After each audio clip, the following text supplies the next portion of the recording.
ഞാൻ പറയുന്നു, ആത്മാവിന്റെ പ്രേരണയനുസരിച്ച് വ്യാപരിക്കുവിൻ. ജഡമോഹങ്ങളെ ഒരിക്കലും തൃപ്തിപ്പെടുത്തരുത്.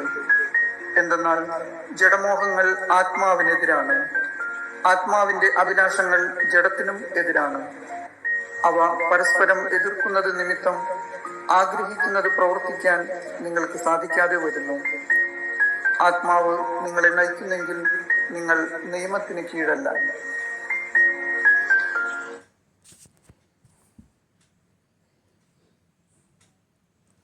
നിങ്ങളുടെ ജീവിതത്തിലെ തിരക്കിനിടയിൽ ഏറ്റവും പ്രധാനപ്പെട്ട എന്തെങ്കിലും നിങ്ങൾ മിസ് ചെയ്യുന്നുണ്ടോ? ഒരിക്കലും ഒരു കൊച്ചു വന്നിട്ട് തൻ്റെ അപ്പനോട് ചോദിക്കുകയാണ്, അപ്പ 1 മണിക്കൂർ ജോലി ചെയ്യുമ്പോഴത്തേക്കും അപ്പന് എത്ര രൂപയാണ് കിട്ടണത്? അപ്പനൊരു വലിയൊരു എമൗണ്ട് പറഞ്ഞ് ഓക്കെ എന്ന് പറഞ്ഞിട്ട് കൊച്ചങ്ങ പോയി. എന്താണ് ഇപ്പൊ ഇങ്ങനൊരു ചോദ്യം? അപ്പനൊരു പിടുത്തവും കിട്ടിയില്ല. കുറെ മാസങ്ങൾക്ക് ശേഷം കൊച്ചു താൻ കളക്ട് ചെയ്ത് വെച്ചിട്ടുള്ള പൈസയും കൊണ്ട് വന്നിട്ട് അപ്പന് കൊടുത്തിട്ട് പറയാണ്, അപ്പ ഈ പൈസ പിടിച്ചേ, എന്നിട്ട് ഒരു 5 മിനിറ്റ് എൻ്റെ പുരിക്ക്, ഒരു 5 മിനിറ്റ് എൻ്റെ പുരിക്ക്. അയാള് 5 മിനിറ്റ് പണിയെടുക്കണ പൈസയാണ് ആ കൊച്ച കൊണ്ടേ കൊടുത്തത്.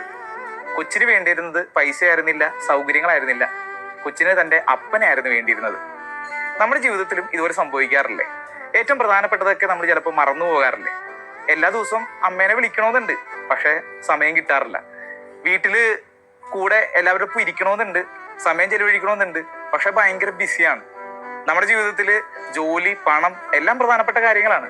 പക്ഷെ ഇതിനിടയിൽ നമ്മുടെ ഏറ്റവും പ്രിയപ്പെട്ടവർക്ക് വേണ്ടിയിട്ട് സമയം ചെലവഴിക്കാനായിട്ട് നമ്മൾ മറന്നു പോകാറുണ്ട്. ഒരു ദിവസം വരും, അന്ന് നമ്മുടെ കയ്യിൽ ധാരാളം സമയം ഉണ്ടാവും, പക്ഷെ നമ്മൾ ഈ മാറ്റി വെച്ച ആ മനുഷ്യരെ ഉണ്ടല്ല, നമുക്ക് ചിലപ്പോൾ ആ സമയത്ത് കൂടെ കിട്ടണമെന്നില്ല. സെറ്റല്ലേ?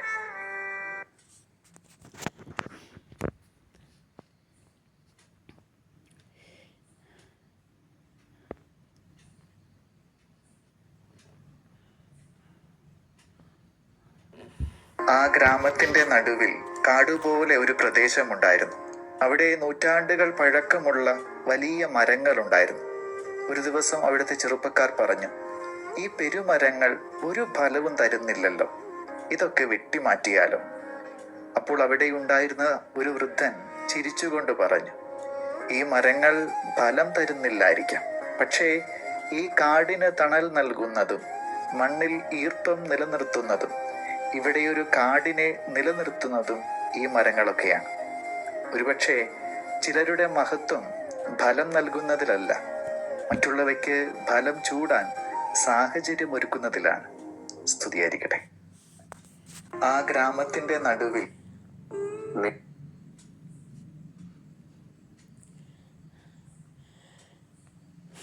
നല്ലൊരു ചിന്ത. സത്യസന്ധമായ പ്രവചനങ്ങൾ കൊണ്ട് ശ്രദ്ധേയനായിരുന്നു ആ ഗ്രാമത്തിലെ ഗുരു.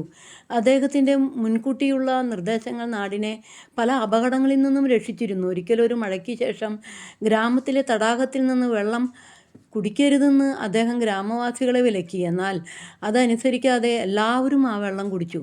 കുടിച്ചവർക്കെല്ലാം ഭ്രാന്തായി. ഗുരു മാത്രം ആ വെള്ളം കുടിച്ചില്ല. അദ്ദേഹം ഭ്രാന്തനായതുമില്ല. അങ്ങനെ വന്നപ്പോൾ ഗുരു പറഞ്ഞതെല്ലാം ഭ്രാന്തായി മറ്റുള്ളവർ വ്യാഖ്യാനിച്ചു. സമൂഹത്തിൽ ഒറ്റപ്പെട്ടു പോയ അദ്ദേഹം ഗത്യന്തരമില്ലാതെ തടാകത്തിലെ വെള്ളം കുടിച്ച് നോർമലായി. ചെയ്യുന്നവരുടെ എണ്ണം കൂടിയാൽ തെറ്റുകൾ ശരികളായി രൂപാന്തരപ്പെട്ടു എന്ന് വന്നേക്കാം. ഭൂരിപക്ഷത്തിൻ്റെ പിന്തുണയുണ്ടെങ്കിൽ ഏതു തെറ്റിനും ശരിയുടെ മുദ്ര ലഭിച്ചെന്നും വരാം. പക്ഷേ ഒരു പ്രവൃത്തിയുടെ വിജയം അത് ചെയ്യുന്നവരുടെ എണ്ണത്തെ നോക്കിയല്ല, അതിൻ്റെ ഫലത്തെ അടിസ്ഥാനമാക്കിയാണ് തീരുമാനിക്കേണ്ടത്. നാം ജീവിക്കുന്നത് നിലനിൽപ്പിന് വേണ്ടി മാത്രമാകരുത്, നിലപാടുകൾക്ക് വേണ്ടി കൂടിയാകണം. ജനപ്രീതി കിട്ടാൻ വേണ്ടിയോ സ്ഥാനമാനങ്ങൾക്ക് വേണ്ടിയും ജീവിതത്തിൻ്റെ പ്രത്യയ ശാസ്ത്രങ്ങൾ ഒറ്റ ദിവസം കൊണ്ട് നമ്മൾ മാറ്റിമറിക്കരുത്. മറ്റുള്ളവരുടെ സ്വഭാവ സർട്ടിഫിക്കറ്റ് കിട്ടാൻ വേണ്ടി മാത്രമായിട്ടാകരുത് നാം ജീവിക്കുന്നത്. നമ്മുടെ നിലപാടുകൾ സാധൂകരിക്കാൻ വേണ്ടി കൂടി ആവണം.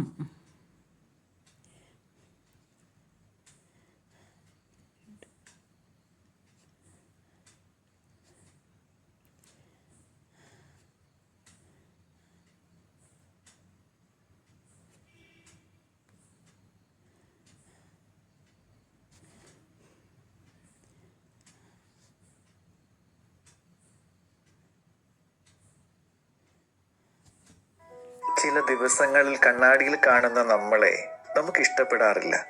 ക്ഷീണം, മുഖത്തെ പാടുകൾ, പ്രസാദമില്ലായ്മ, ഇതൊക്കെ കാണുമ്പോൾ മടുപ്പ് തോന്നുമെങ്കിലും നമ്മൾ കണ്ണാടിയോട് ദേഷ്യപ്പെടാറില്ല.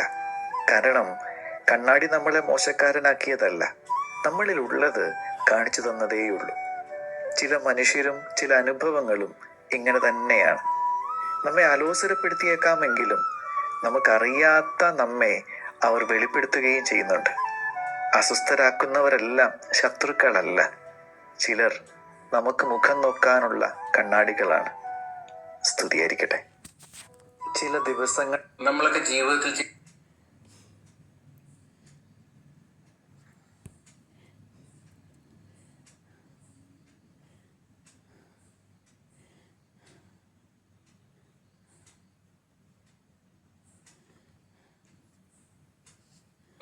ജീവിതത്തിൽ ചെയ്യുന്ന ഏറ്റവും വലിയ മിസ്റ്റേക്ക് എന്താണെന്ന് അറിയോ? നമ്മുടെ ജീവിതത്തിലേക്ക് കടന്നു വരുന്ന എല്ലാവരെയും നമ്മൾ സ്വന്തം വീടായിട്ടാണ് കാണും. വീട്